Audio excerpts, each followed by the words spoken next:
हर हर महादेव, ओम नमः शिवाय। आप सभी लोगों को महाशिवरात्रि के पर्व की हार्दिक शुभकामनाएं।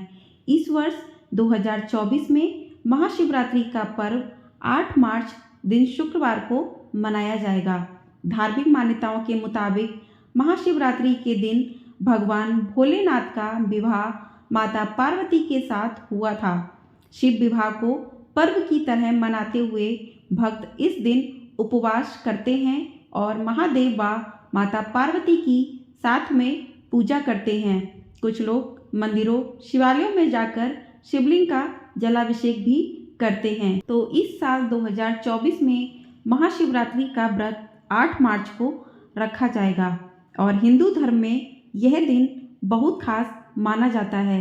इस दिन भोलेनाथ और माँ पार्वती जी की विधिवत पूजा की जाती है।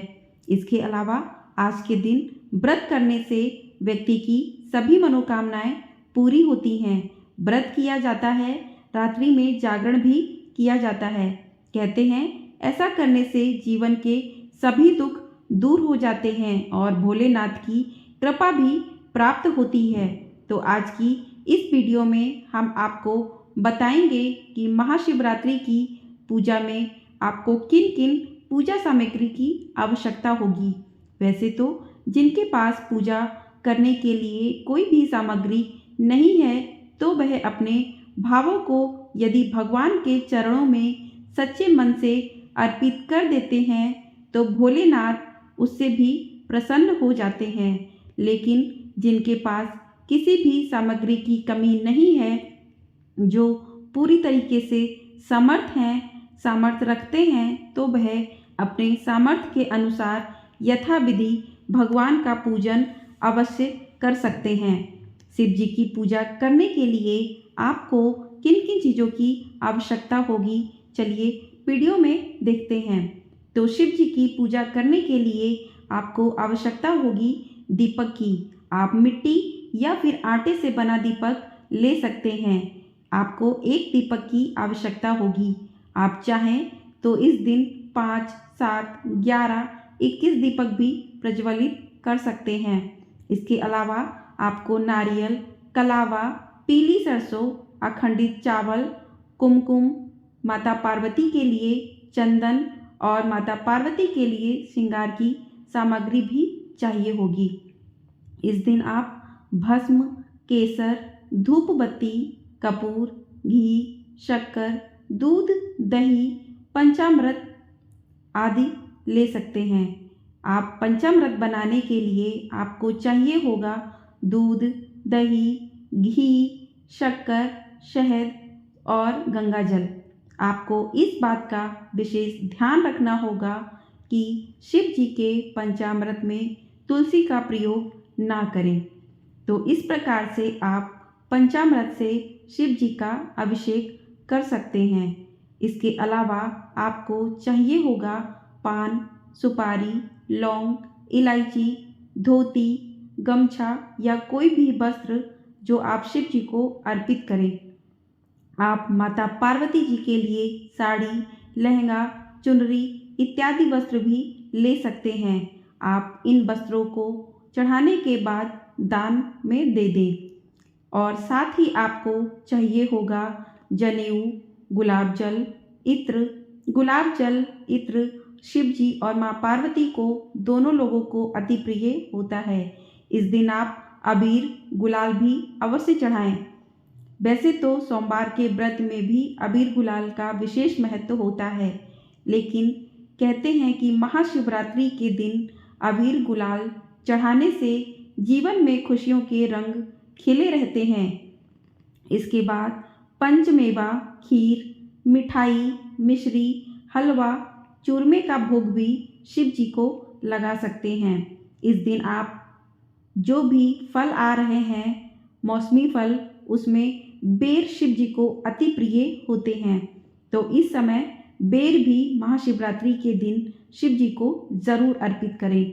बेर, बेलपत्र इत्यादि ज़रूर अर्पित करें। शिव जी को उनकी प्रिय वस्तु भांग, धतूरा, शमी पत्र, बेल इत्यादि जरूर अर्पित करें। अब बात करते हैं कि यदि आप घर में पूजा करते हैं तो आपको किन चीज़ों की आवश्यकता होगी। तो आपको एक आसन चाहिए होगा जिस पर आप बैठें और एक आसन चाहिए होगा जिस पर शिव और माँ पार्वती की फ़ोटो को रखें। इस दिन आप तांबे के लोटे में दूध ना डालें, क्योंकि तांबे के लोटे में दूध डालने से दूध जहर बन जाता है, जिस कारण उसे अर्पित नहीं किया जा सकता। तो इस कारण इस दिन यदि आप पंचामृत बनाते हैं तो आप स्टील या किसी अन्य पात्र में उसको रखें, तांबे के लोटे में ना रखें। आज के दिन आप केले के पत्तों से मंडप बना सकते हैं। यदि आप कलश की स्थापना करते हैं तो आपको अशोक या पान के पत्ते भी चाहिए होंगे।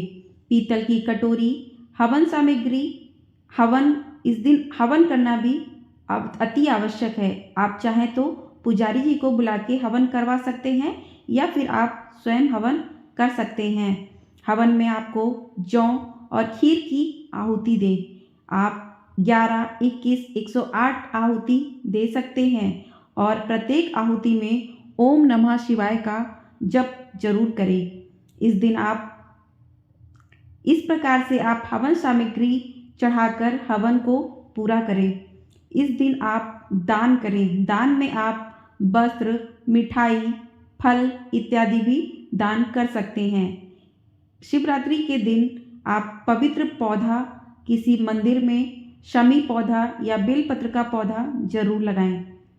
यदि किसी चीज़ का भी अभाव है, पूजा में किसी भी पूजन सामग्री का अभाव है, तो आप मन में ही उस चीज़ का भाव करके भगवान को अर्पित करें।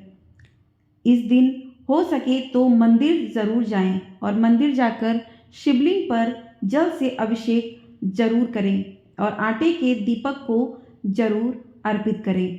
यदि आप घर पर ही पूजा करते हैं तो घर पर शिव और माँ पार्वती की तस्वीर की पूजा करें या फिर आप पार्थिव शिवलिंग भी बनाकर उसकी पूजा कर सकते हैं।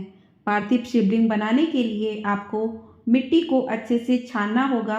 उसके बाद उसमें गंगा जल डालकर मिट्टी को अच्छे से गीला करके उसकी शिवलिंग आप बनाकर उसका पूजन, विधिवत पूजन कर सकते हैं। इस दिन आप शिवलिंग के साथ माँ पार्वती और गणेश कार्तिकेय शिव जी के पूरे परिवार की पूजा अर्चना कर सकते हैं। और इस दिन आरती के लिए दीपक में गाय का घी और कपूर से आप आरती कीजिए। इस प्रकार से आप पूजा की सामग्री एकत्रित कर भगवान शिव और माता पार्वती जी का विधिवत पूजन कर सकते हैं। यदि आपके पास किसी भी सामग्री का अभाव है तो मन में ही उसके लिए क्षमा याचना कीजिए। शिव शंभू बहुत भोले हैं, वो आपके मन की इच्छा को ही सुन लेते हैं और आपकी हर मुराद पूरी करते हैं। ओम नमः शिवाय।